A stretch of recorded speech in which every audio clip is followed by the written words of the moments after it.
Vou falar desse negócio seguinte, vamos falar hoje então sobre o Credit Suisse, que perdeu o seu maior investidor, um dos seus maiores acionistas, né? E o Credit Suisse já é um problema já há bastante tempo, já é falado muito na mídia sobre o Credit Suisse, que agora, mais uma vez, para mais um impacto negativo nos mercados de risco, onde tem os maiores investidores, né? Basicamente é um banco suíço onde detém aí uma quantidade gigantesca de investidores grandes, né? Grandes investidores com muita grana. Nós não estamos falando de pessoas que têm milhões de dólares, estamos falando de pessoas aí que têm no Credit Suisse $1 bilhão. E a quebradeira de um Credit Suisse da vida seria algo extremamente negativo. E me chamou a atenção que a Ares Associates, né? A Ares Associates do David Erro, né? Chegou a ter 10% do capital investido no banco suíço.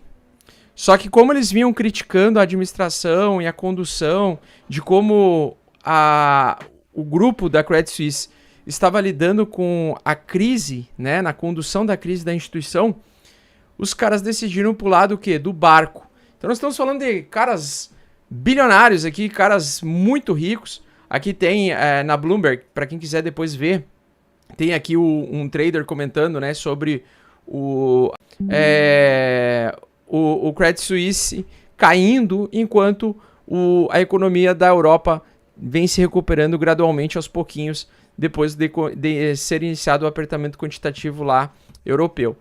E um dos relatórios mais importantes para a gente acompanhar nesse período que pode anteceder recessão, crise, depressão e assim por diante, é realmente a gente acompanhar aqueles leilões, né? Aqueles auctions, os leilões que acontecem semanalmente, onde a gente vê se os bancos menores, que dependem de bancos centrais maiores, estão solicitando empréstimo em dólares, coisa que acontece frequentemente em gráficos e mercados que caem violentamente, caem rapidamente, tá? Outra coisa, pessoal, sobre a trajetória aí do Powell, né? Todo dia eu acordo pensando no Powell, né? Trajetória aí do Powell, né? Todo dia eu acordo pensando no Powell, né? Então todo dia eu acordo pensando no Powell, e o Powell, acho que amanhã ele vai ter um pronunciamento, se eu não me engano está no calendário econômico cotado aí, e basicamente aqui está avisando que o Powell está se preparando o terreno para aumentar as taxas no Capitólio. Isso significa que, provavelmente, depois de uma fala do Powell amanhã falando sobre apertamento quantitativo e sobre a necessidade de subir 50 pontos base de juros, a gente pode ver depois, com o tempo, o mercado voltar a cair forte, tá? Por quê? Porque grandes investidores já estão saindo, já estão pulando fora. A gente postou o vídeo ontem, que era o vídeo de sexta, mas que foi postado ontem de manhã, que eu recomendo todo mundo que está aqui na nossa live assistir, que é o do Michael Burry, né? Por que ele já pulou fora do barco?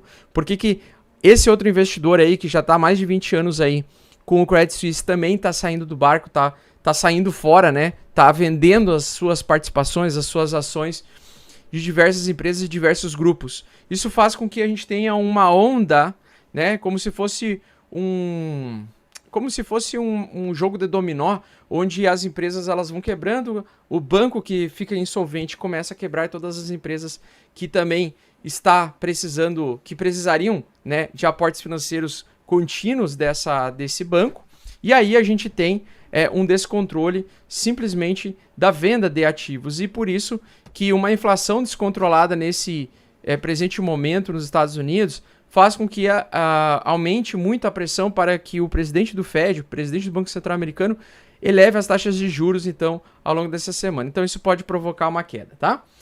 E indo contra a maré, indo contra a queda infinita, Morgan Stanley comenta sobre uma possível alta no curto prazo. Eu concordo isso com eles, né, com os analistas técnicos da Morgan Stanley, porque eu acredito que ainda vai ter algumas empresas remanescentes que vão trazer ainda um resultado positivo no balanço ainda desse período março e abril. Algumas empresas já vão vir com balanço negativo, outras vão vir com balanço positivo, então vai vir meio misto a situação. Eu acho que ainda tem espaço para subir um pouquinho mais antes de vir a pedrada a partir de abril, ou realmente vir a pedrada lá por junho e julho, tá? Então a gente vai comentar sobre também análise gráfica, que é muito importante. Outra coisa que me chamou a atenção, que é a Chainlink, né? A plataforma, a casa de análise de sentimento, a Sentiment, ela analisou aí algumas carteiras de 3 grandes baleias que movimentaram uma quantidade gigantesca de Chainlinks recentemente. Isso pode ser uma movimentação de possível despejo, possível venda, enfim, é muito difícil precisar o que exatamente isso pode se refletir no mercado, mas eu acredito que está todo mundo preparando o terreno para pular fora do barco no final do mês ou entre essa transição ali de março para abril, tá? Bom, senhores, e quando que o mercado vai cair? Quando que o mercado pode voltar a retomar baixa, né? Todo mundo vem me perguntando isso, só Deus sabe, mas na verdade a gente sempre tem que ficar atento ao último dia de trade do mercado alavancado, do mercado de futuros, onde geralmente o vencimento dos contratos futuros eles causam bastante distorções, aumento de volume, aumento de volatilidade, realização de fechamentos de contratos, né? Então chega no horário, na data limite do contrato, o contrato vence, e no vencimento desse contrato semestral e contrato anual, que acontece nos mercados de futuros e de opções, tanto do mercado de criptomoedas quanto do mercado tradicional, a gente tem então num período prévio à data limite bastante manipulação.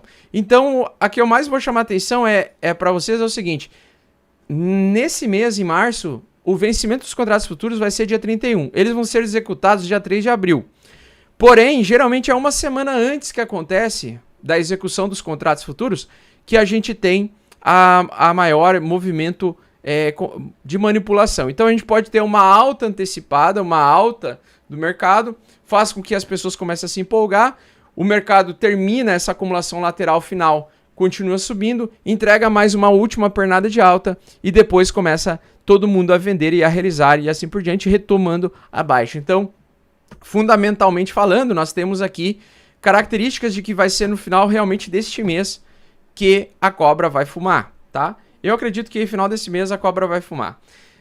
Por enquanto dá para se manter comprado, dá para se manter dentro do mercado, dá para se manter tentando ganhar uma grana com o mercado, é o que eu venho fazendo também, só que apenas com 20% do meu capital, não jogando 80% do meu capital em criptomoedas e nem em mercado de ações neste momento, porque nós estamos prestes a fechar um período de acumulação, que pode ser distribuição, e a gente só vai saber desse movimento quando finalmente ele sair do padrão diamante que eu mostrei para vocês, tá? Então eu mostrei o padrão diamante, expliquei o porquê que ele acontece, nada mais do que um período de acumulação longo, que pode durar 2 meses, geralmente leva aí 45 a 60 dias, uma acumulação lateral, e depois o mercado vai andar na direção que ele quer, o Smart Money vai fazer com que o movimento vá para um lado direcional, tá?